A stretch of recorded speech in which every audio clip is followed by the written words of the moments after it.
देखिए, बड़ी साजिश को यहाँ पर पुलिसकर्मियों ने कहीं ना कहीं इसका भंडाफोड़ किया है, कहीं ना कहीं से पूरी तरीके से नाकाम कर दिया है। और इसी पर बात करेंगे। हमारे साथ जुड़ गए हैं Om Prakash Tiwari, editor internal security. इसके साथ ही साथ मेरे सहयोगी विवेक त्रिपाठी भी हमारे साथ जुड़ गए हैं लखनऊ से, उनसे भी बात करेंगे। सबसे पहले ओम प्रकाश तिवारी जी, आपके पास आऊंगी और आपसे मैं जानना चाहूंगी कि किस तरीके से इस पूरे घटनाक्रम को देखा जाए, क्योंकि देखिए पीएम आज अलीगढ़ में थे और उससे ठीक पहले इस तरीके से आतंकवादियों का पकड़ा जाना और बाद में पता चलना कि अलीगढ़ भी उनके निशाने पर था। बिल्कुल प्राची, एक बहुत बड़ी साजिश थी आतंकवादियों की। और सबसे बड़ी बात जो मैं आपकी जानकारी में लाना चाहूँगा कि 1993 में जब मुंबई में बम धमाके हुए थे तो पहली बार दाऊद नेटवर्क का नाम सामने आया था, जिसने विदेशों से विस्फोटक और हथियार लाकर मुंबई में बड़े पैमाने पर बम धमाके कराए थे। उसके बाद से आधिकारिक तौर पर अभी तक किसी ने नहीं कहा था कि दाऊद नेटवर्क का नाम आधिकारिक तौर पर कहीं सामने आ रहा है। लेकिन इतने सालों बाद अचानक एक जांच एजेंसी ने कहा कि दाऊद नेटवर्क एक बार फिर मुंबई देश के बड़े शहरों में विस्फोट कराने की साजिश में शामिल है। और इस साजिश की जिम्मेदारी दाऊद के सगे भाई अनीस इब्राहिम को सौंपी गई थी। अनीस इब्राहिम वो शख्स है जो दाऊद के साथ पाकिस्तान में रहकर उसका ड्रग्स, हथियार नेटवर्क और हवाला फंडिंग का काम देखता है, यानी पैसों को विदेशों से इधर उधर लाने ले आने का काम देखता है। और चूंकि महाराष्ट्र के बाद यूपी इस समय एक बड़ा हॉट स्पॉट बना हुआ है, जिसको लेकर अंडरवर्ल्ड के साथ साथ पाकिस्तानी खुफिया एजेंसी के निशाने पर भी ये था। यूपी में चुनाव होने हैं, यूपी में बड़ी चुनावी रैलियां होनी हैं और साथ ही आने वाले त्योहारों का सीजन जिसमें बड़े पैमाने पर लोग इकट्ठे होते हैं, तो इसको पूरे ध्यान में रखकर एक बड़ी साजिश बनाई गई थी। और सबसे बड़ी बात, पहली बार दाऊद नेटवर्क का नाम इसमें प्राची आया।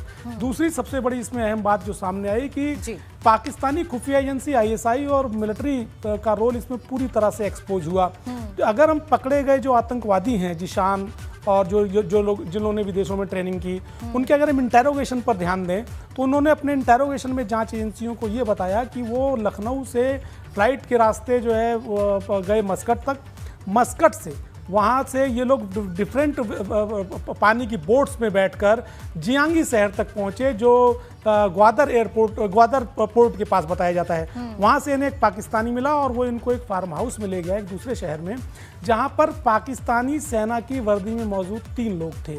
और पाकिस्तानी सेना की वर्दी में मौजूद इन 3 लोगों ने इन्हें विस्फोटक और IED बनाने की और हथियार चलाने की पूरी ट्रेनिंग दी। जैसा कि प्राची आज उत्तर प्रदेश पुलिस ने भी खुलासा किया, एक बना हुआ IED इलाहाबाद में पाया गया है। इनको पूरी ट्रेनिंग वहाँ दी गई थी, यानी इस मामले में ISI और पाकिस्तानी मिलिट्री का रोल भी सामने आया है। और सबसे बड़ी एक अहम बात प्राची, जो इस खतरे को एक बड़ी सफलता पुलिस की हम देख सकते हैं प्राची इसको, लेकिन सबसे बड़ी बात कि खतरे को अभी तक हम इग्नोर कर रहे हैं। वो खतरा क्या है जो इन आतंकवादियों के पूछताछ के दौरान ही सामने आया है। उन्होंने कहा है कि उन्होंने जहां ट्रेनिंग ली थी उनके साथ 15-16 बांग्ला भाषी लोग भी थे और ये लोग बांग्लादेश के या पश्चिम बंगाल के लोग हो सकते हैं, इस संभावना से इनकार नहीं किया जा सकता।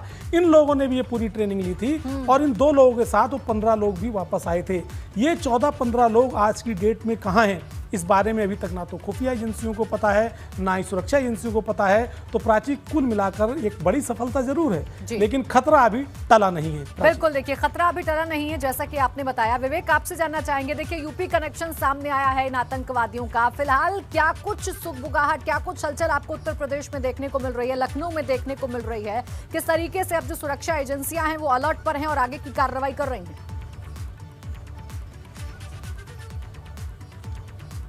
बिल्कुल प्राची, इलाहाबाद का जो प्रयागराज का जीशान पकड़ा गया है उसके बारे में कहा जा रहा है कि उसने पाकिस्तान जाके ISI मॉड्यूल से बाकायदा ट्रेनिंग ली थी। IED जो मिली है उसके घर से ही मिली है। और यहाँ पर आमिर जावेद जो पकड़ा गया है, प्रेमवती नगर का आलमबाग का रहने वाला है, आमिर जावेद के उससे करीबी संबंध थे और इन लोगों के लगातार ISI के आकाओं से बातचीत हो रही थी। यहाँ पर इनका जो जमीनी नेटवर्क है वो बहुत मजबूत बताया जा रहा है। तमाम ऐसे मददगार इनके चिन्हित हुए हैं जो इनको शरण देते थे, जो इनको रुपए पैसे से मदद दिलाते थे। और कई बैंक अकाउंट भी पाए गए हैं अभी, हालांकि ये बहुत प्राइमरी स्टेज है, बैंक अकाउंट की छानबीन चल रही है। आमिर जावेद और जीशान के अलावा जो बहराइच से पकड़ा गया है, इसके अलावा जो रायबरेली से पकड़ा गया है, चारों के बैंक अकाउंट खंगाले जा रहे हैं कि वहां से ISI से कितना पैसा भेजा गया है, क्या हवाले से कोई रकम का ट्रांजैक्शन हुआ है। तो ओवरऑल कुल मिला के ये आतंकवादी संगठन के अलावा जो मुंबई का अंडरवर्ल्ड है, जैसा कि ओम प्रकाश तिवारी जी ने बताया, उससे भी जुड़ा मामला है और हवाला कारोबार से भी जुड़ा मामला है। हम पिछले 6 महीने में देख रहे हैं कि यहाँ पर चाहे पीएफआई हो,